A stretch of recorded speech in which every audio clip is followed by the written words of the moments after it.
Hello beautiful one, welcome back. If you're new to the channel, my name is Blue Cobalt and I'm grateful that you're here. This weekend I went to the area in Texas where I grew up to see my father for Father's Day and some old friends, one that I hadn't seen in 40 years. And I've spoken before about the big awakening experience I had in 2004, but it's not the only one that I've had. I'm going to talk about some of the other openings that I've had over the years.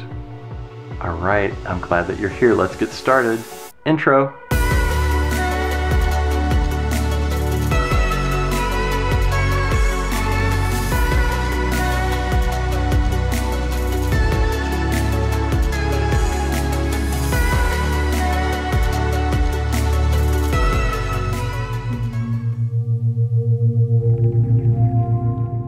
So this past weekend I went down to the area in Texas where I grew up to see my father for Father's Day. It was definitely a time of mixed emotions.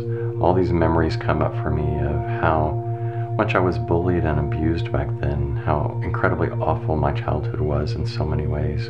There were of course beautiful aspects to my childhood as well, but there was an alarming amount of abuse and mistreatment. And my father was one of the main abusers when I was a child. I didn't talk to him for 10 years in this lifetime, but I've worked really hard to let the past go and be able to see him for who he is today. He's undergone some intense experiences over the last several years that have changed him dramatically, including almost dying from a heart attack and my little sister's death from cancer 3.5 years ago. He seems to be genuinely trying at this point in time, and while I don't know if I'll ever be able to trust him completely, I can forgive him as much as I possibly can and love him for who he is and work to have the relationship that we can have at this point in time. While I was there, I went to a Juneteenth celebration in the town square of Wharton, Texas, which is a small town near the small town where I grew up. There were a whole bunch of little tiny towns, and Wharton was one of the larger ones of the group. So I went to the Juneteenth celebration with a couple of my friends from high school, one that I hadn't seen in 40 years and the other which I've only seen once in the last 40 years. So that was a cool experience. We got to hang out, catch up quite a bit, and just be with each other, which was really nice. The music was great. It was a couple of old bands from around the time that we graduated, Lakeside and the SOS band, and I had a lot of fun shaking my booty.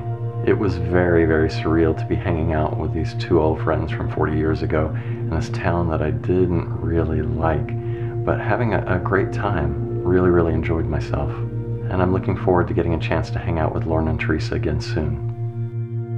My brother and I also went to the spot where the tiny town that we grew up in used to be. It was a company town, a sulfur mining town, and later an oil town. But when they finished raping and pillaging the earth around there, the government lease was up, so everyone had to move away and they sold all the houses and tore the town down. It's extremely surreal visiting the location again. Another company purchased the land and have been selling a few lots in it, so there's these giant brick homes where it used to be these little tiny wooden homes built in the 1930s or 40s. We visited the spot where the last house that we lived in there stood. Drove around town a little bit, visited the old clubhouse, which is now in disrepair and falling down, and drove out to where the company was, where a few of the buildings are still standing. Cool looking architecture. I so wish that it wasn't so out of the way in the middle of nowhere. It'd be really cool to open some sort of business in there. I could see art galleries, club, restaurants. The weekend was definitely a bag of mixed emotions, but all in all, a really nice experience.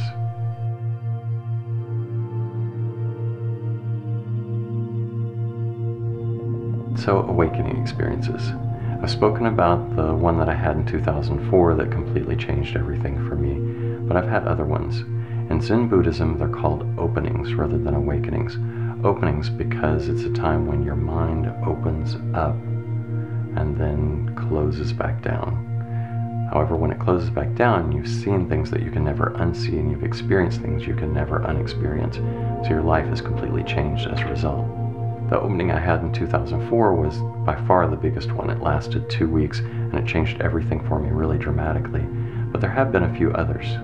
Amazing, however brief they may have been.